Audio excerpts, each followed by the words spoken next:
Hey guys, this is Ruben from Dubb, and I'm here with Alita, and we just had a really great experience shooting a really short social media video here at HubSpot's Inbound event in Boston, Massachusetts. And what was that experience like for you? Speaking or shooting the... Well, basically, I'm actually just kind of desperate for a little bit of feedback and sort of data, because we came up with this idea called the Dubb 100, where we shoot 100 social media videos, and that's how we connected. So we connected on LinkedIn, and I think we sort of mentioned you because you're a hotshot here in the HubSpot ecosystem, so we wanted to get your attention, and we did. So anyways, what was that like being on the receiving end of that short social media video? Okay, so it was super fun. I mean, you guys are super professional and know exactly what you're doing really quickly, and the creative ideas that you came up with really quickly, you know, how you're going to speed up frames and stuff like that, I thought that was really fun. And I love shooting video. It makes me really happy, and, you know, just like you said before, Ruben, it's like that thing about how you can humanize that communication. You can't get that anywhere else. There's no amount of copy that you can write that's going to do the same as what video is going to do. So it was really fun. So thanks. Yeah, of course. And you're here because of a speaking opportunity, right? I am. So talk to me about that. Alrighty, so I mean, I came to Inbound like 2 years ago, and I saw Michelle Obama speak, and that was really fun, and it was really amazing, and just seeing and the vibe and here, and I just remember thinking to myself, there's, you know, going to all of these sessions, I was like, these are sessions that I can deliver. These are sessions that I have so much to say about, and that I even have I have more than something to just say about this, because of the environment that we work in, and this transformational environment that we work in. We're more than just tech. We piece things together. And so I applied for 2 years to get in here to speak. So that was really fun when I got that email saying, hey, yeah, you know, we'd love to have you. So I was really happy to be here. So that the speaking experience specifically today was great. This is content, so I prepared this talk exclusively for Inbound. The title of it is The Loyalty Agenda, Slowing Down to Speed Up, and why it's a leading growth philosophy for business and for change. Slowing down to speed up. So that's definitely a paradox, which I like. I really connect to that because it sounds like it's more about being mindful, being meaningful, being, you know, sort of branding for longevity. But speak to me about that a little bit. Yeah, it's like, I mean, there's so much to it, and it's something that, you know, it's a philosophy that goes so deep, and it completely transforms companies. And the result, we've seen 43% growth over 2 years, and we've seen, you know, decrease in efficiencies in operating costs as well. So people, normally they kind of freak out. They're like, what, you want me to slow down? But, you know, we've got the board, they need us to hit these targets and things like that, or, you know, or we've just made this change in the company, it just needs to roll out really fast. But what can happen is, if you're getting direction, and this is really about that direction part of it. So if you're just getting direction from the top and feeding that information down constantly, you're not taking time to slow down to think about the people who you're actually making these changes for. And that is for your staff, and that is for your customers. And when you miss this part because you're constantly running all the time, running really fast, then you miss the opportunity to listen. You miss the opportunity to change your roadmaps driven by feedback. You miss the opportunity to be creative, and if you're not creative and you want to innovate, those things can't happen. It's just impossible. You're just innovating for innovation's sake. You're not innovating with purpose and creativity. You're not solving anybody's problems. Well, I think the realm that I like to live in is quality over quantity, and I don't want to sacrifice quality in any regard. I think quality is very important, but I think that I'm constantly looking for data, constantly looking for feedback, whether it's the content that we put out or whether it's the software platform that we're building.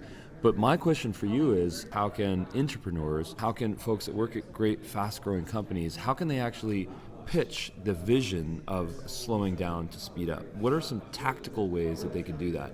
Is it, you know, different sort of metrics on sales, on closes? You know, the board has goals. They need to maximize shareholder value.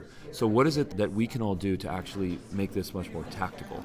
So if we just look at it from a loyalty perspective, and we talk about retention and loyalty of our existing customers, companies that increase their loyalty of their customers by 5% can see an increase in revenue from anywhere from 25 to 95%. So I think, you know, if we just talk about the customer loyalty side of things, the finance stacks up.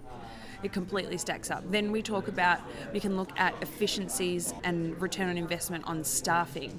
When our people are happier, they're going to stay longer, they don't get sick, they're more creative, the solutions that they roll out are better.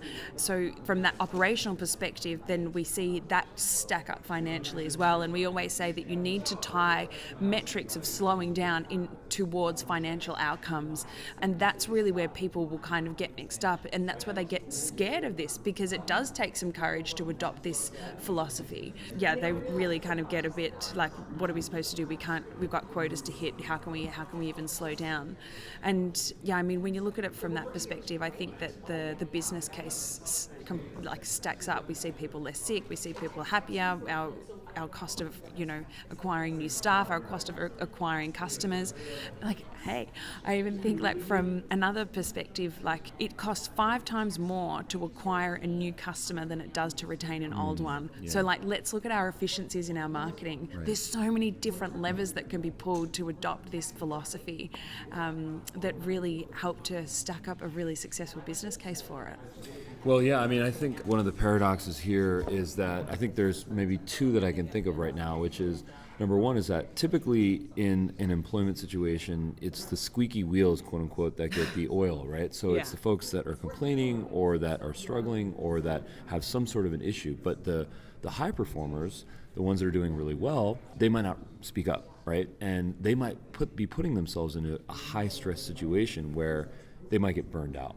Yeah. Right? Yeah. And that's the worst thing that you want to have happen, because someone that isn't necessarily a good fit at the company, maybe they need to go through that process and maybe change gears or go through a different process or even change companies.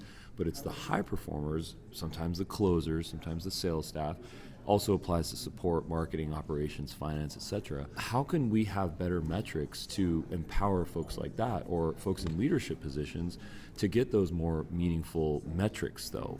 We talked about increasing customer loyalty, increasing customer happiness, decreasing customer churn rate. These things they're all metrics. They're all metrics that we all use. The KPIs are, what's our conversion rate, what's our churn rate, what's our lifetime value, how long are people sticking around for, and so on and so forth. What are the next generation of KPIs that we should be thinking about? It's such a good question. So where we see the changes start to happen is across 4 areas of the business, and it's those really solid roadmaps that every business has their foundations built on.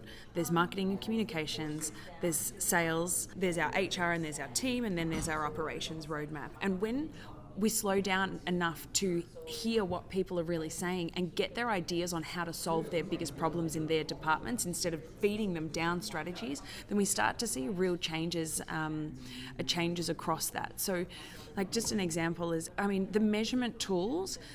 And the measurement is always, we have an anchor method that we say. We say to use mixed methodologies in your measurement. One of them is, of course, that financial side of things, that financial measurement. But the other measurement is usually what we use as an anchor method is our net promoter score. And it's a net promoter score. I asked today in my talk, who hates, net promoter score? And about 5 hands went up. And I was like, that's cool. That's fine. Because I'm here to change your mind about that and why it can actually be really helpful. And the problem with the net promoter score today is that people only use that one metric, and they only use it in a transactional environment. They don't gather data in real time, and definitely not throughout the whole business, because it's not just your customers that should be giving you that net promoter score shift as well. And it shouldn't just be when that product's delivered or when that job has finished. It needs to be across different parts of the entire customer journey, depending on what you actually want to improve. Same as your entire staff journey. You need to be thinking about it like that. And you need to have these mixed methods.